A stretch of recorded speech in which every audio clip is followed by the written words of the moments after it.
Is Jay Bilas with us? Sure is. Hi, Jay. Why am I so upset? Probably because there's nothing else to be upset at that is this trivial. But I was equally as upset as you when I saw the bracket and tried to change it, but to no avail. All right. I was that angry. I don't know if that was live last night, but I'm texting you that I wanted to yell at somebody, and so I was yelling at you. So if you were busy working and I interrupted you, I apologize for being unprofessional.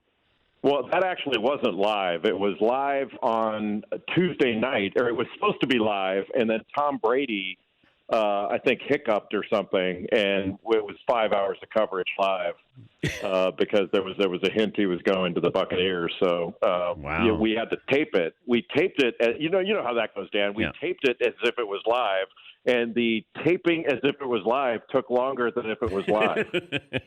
Yeah, I've been there before. Okay, so explain how this came about and the number of players. How did you come up with that number? Well, it came about the lack. I assume the lack of programming because of the coronavirus pandemic. So I was told, "Hey, we're going to do this show. Would you be available?" Basically from 6 to 9 on Tuesday. So of course I'm available. Absolutely.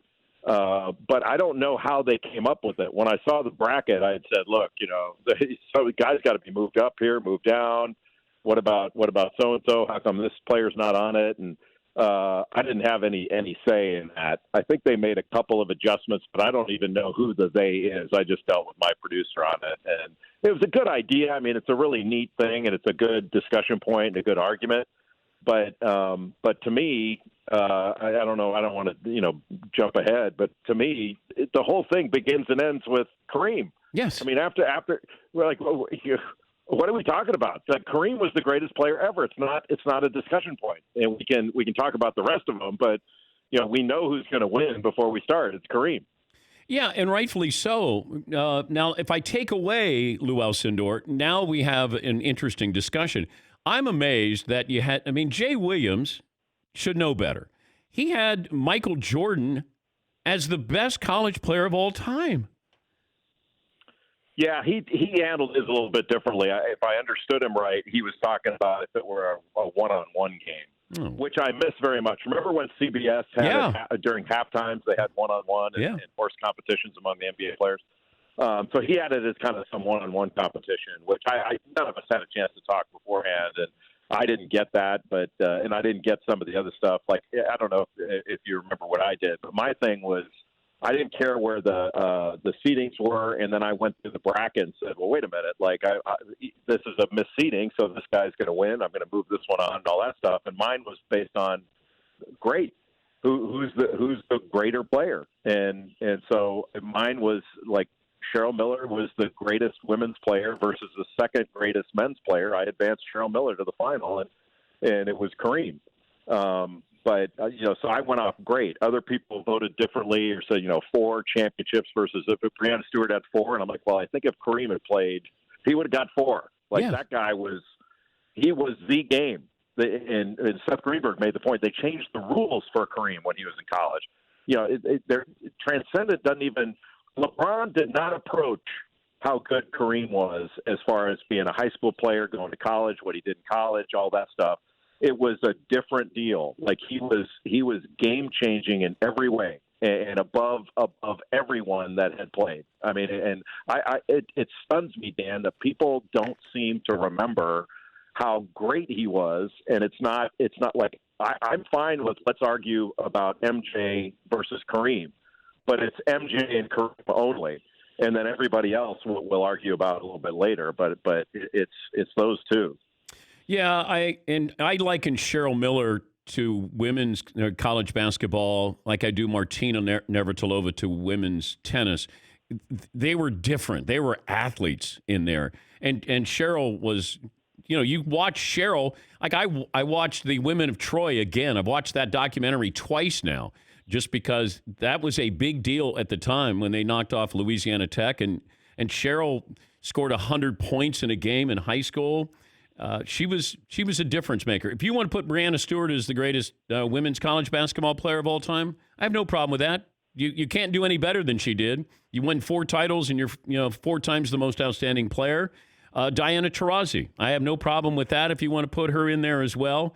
But the greatest player of all time is Lou Alcindor. What drove me crazy is, why is Trae Young in there? He's not one of the great college basketball players. He was there for 1 year.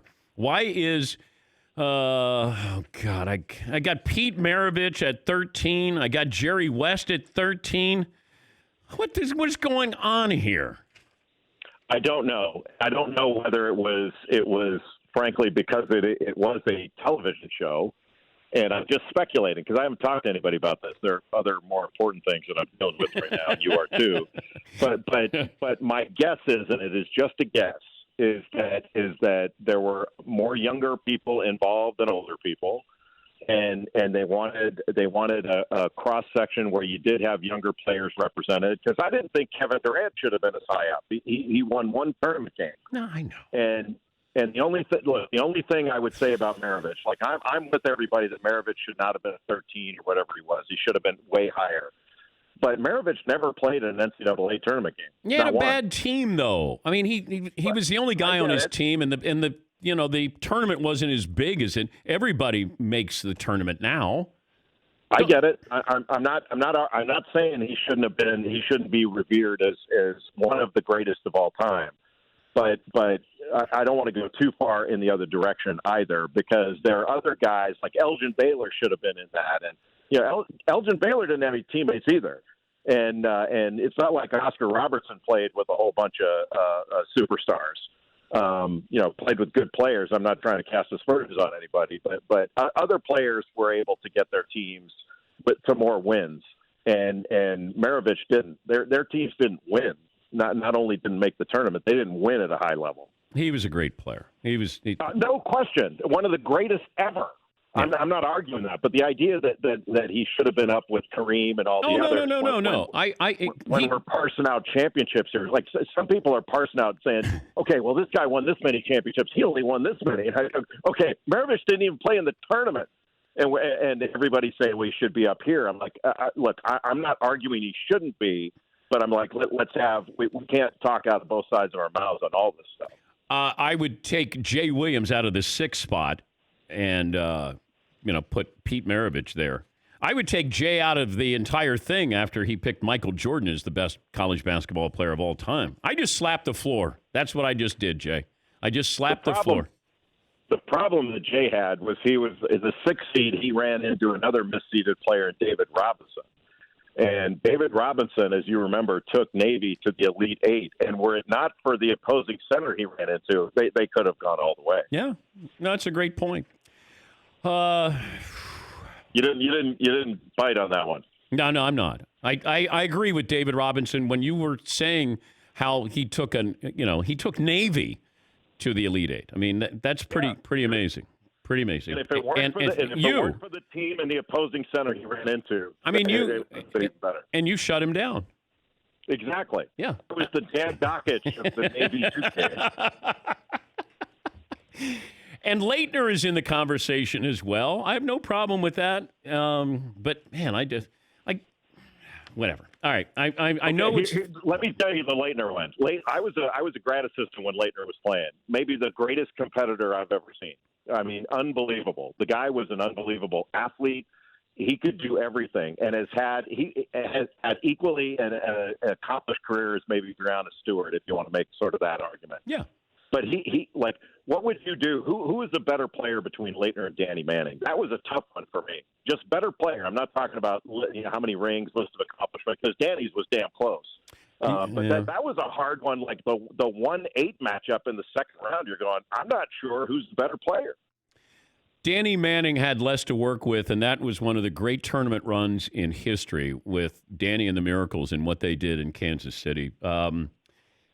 It's just that Leighton, I would take Leighton. Career, over 3,000 points.